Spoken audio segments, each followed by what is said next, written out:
One particularly interesting and important character in Ursula K. Leguin's sixth Earthsea novel, The Other Wind, is King Lebannen, formerly called Arin, who we saw as a main character in the third Earthsea novel, where he's with Ged, trying to solve the crisis of Earthsea, and then showing up again in the fourth Earthsea novel, where he is now a young king. This is 15 years into his kingship. He's had some time to mature, and most importantly, for a very important political institution to arise, in fact, to be put together by him as part of his rulership. And what this is reflective of is a certain kind of leadership, a certain model that Lebannen is not the only person to follow in Le Guin's Earthsea universe, but which he perhaps exemplifies to the highest extent. And this is something that we see in the Counsel of Roke. We see this also in a few other places. And this model of leadership is one that takes in perspectives of others expressed by them, and then they're debated, and the valuable ideas are incorporated. You sift them out over time, and then you have somebody who's a final decision maker. And this works if you actually have somebody who is a king, or in our time, in a company, a CEO, somebody who will make the final decision. It's a collaborative way of deciding things, but one that also still has an executive who will cast the final and deciding vote, you could say. And this is very important for a number of reasons. It allows people to feel as if they have a stake, as if they've been heard, whether they are or not. We'll talk about that in just a moment. And it allows you to benefit from the ideas of others, which they might not express to you if they don't think that you will take them seriously. And we see that Lebannen does this really throughout his entire career. And there are some instances of less formal, what we can call counsel taking. As a matter of fact, it's actually called that at one point, and I'll just give you a few examples of it. These are discussions that occur, and this is how we see Lebannen working at things. So, for example, there's this discussion that takes place where Alder is involved, Tahanu, Theru, the king, and so we see this discussion that goes on. Onyx is involved in it. Prince Sedge is involved in it. Tulsa is involved, and so they're talking. And Alder says, "If I'm a plague bringer, you must send me away." And the wizard Onyx spoke, "If Roke sent you to Gaunt, and Gaunt sent you to Havnor, Havnor is where you should be." So Roke is the wizards, the council there, the masters, and they send him to Ged there on Gaunt, and Ged hears his story, listens to what the masters had to say, and they said, "Well, you go over to Havnor, and by the way, take some messages for me to my daughter Tahanu, and they'll sort matters out there, or at least try to figure them out." And then Tulsa says, "Many heads make light thinking." This is a perfect example and encapsulation of what's going on in this model. Many heads make light thinking. It becomes easier to think when you have people in goodwill without trying to bring in their own agendas and, cause conflict or anything like that, thinking through things together. And so then Lebannen says, "Let's put dreams aside for a while. Our guest needs to know what we were concerned about before he came. Why I begged Tenar and Tahanu to come earlier this summer and summoned Tosla from his voyaging," here we see the term, "to take counsel with us. Will you tell Alder of this matter, Tosla?" And then Tosla talks about the dragon. So that, there's several different crises taking place. Everybody is being brought into discussion of these if they're, if they have something to contribute. Another example is where we see this discussion, this reference to council as well. Taking counsel that evening before with his advisors and officers of his guard, Lebannen had quickly concluded there was no way to fight the dragons or protect the towns and fields from them. Arrows were useless, shields were useless. Only the greatest mages had ever been able to defeat a dragon. He had no such mage in his service and knew of none now living, but he must defend his people as best he could, and he knew no way to do it but to try to parley with the dragons. So what does he do? He takes counsel with the advisors and officers on this particular matter where they are competent, and then he comes to his own conclusions about it. So these are some prime examples of how Lebannen thinks through problems. Then we find a whole discussion of the king's council. There's about, 2 pages or so about this political institution that Leguin is narrating, which is quite interesting. So she says, "Into that stern and high-beamed hall on a cool morning of late summer sea fog filed the king's council.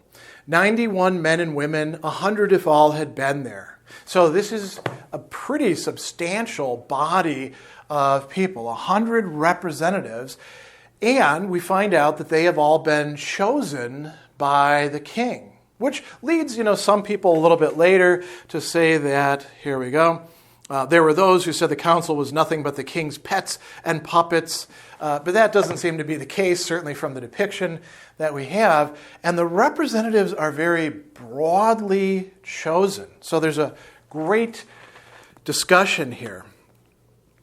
Some represent the great noble and princely houses of the inner isles, pledged vassals of the crown. So we've got nobility involved.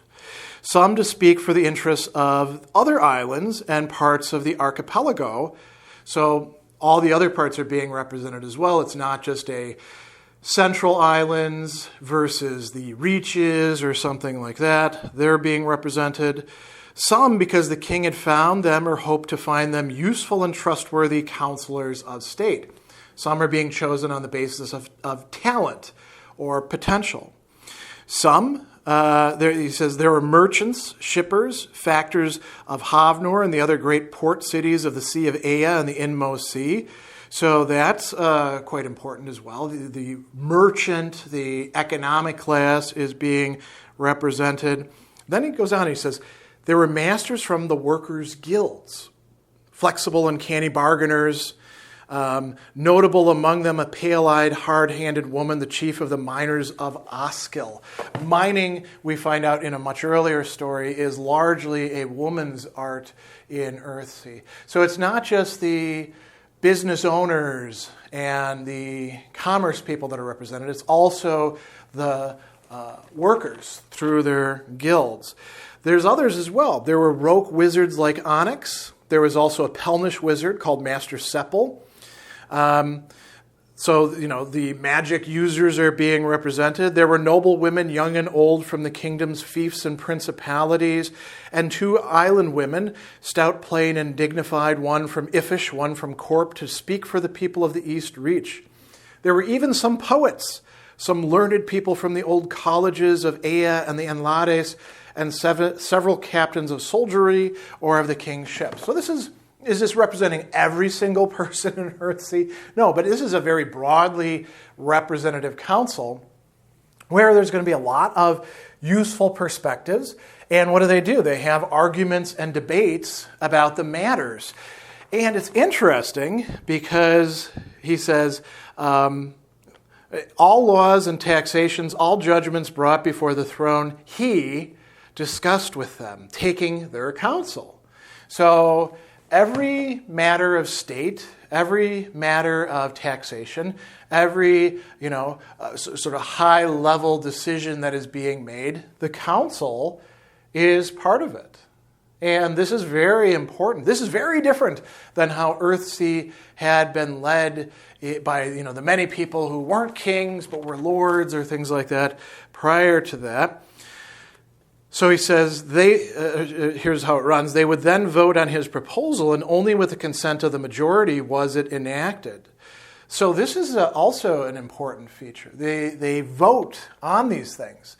The king does get his way at a number of points, but the council are the ones who are voting.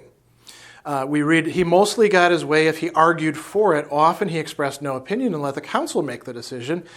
Many counselors had found if they had enough facts to support their opposition and made a good argument, they might sway the others and even persuade the king. So debates within the various divisions and special bodies were often hotly contested. Even in full session, the king had several times been opposed, argued with, and voted down. So Lebannen is choosing not to be an authoritarian ruler, and even to allow himself to be overruled when arguments can be made, when evidence can be brought forward, and when the rest of the council, or at least a majority of them, can be convinced of the rightness of this decision as opposed to this decision. Now, that's a very enlightened way of proceeding, probably also a rather effective way as well. And there's some effects to this. As Leguin points out, the people of power respect the council. Right?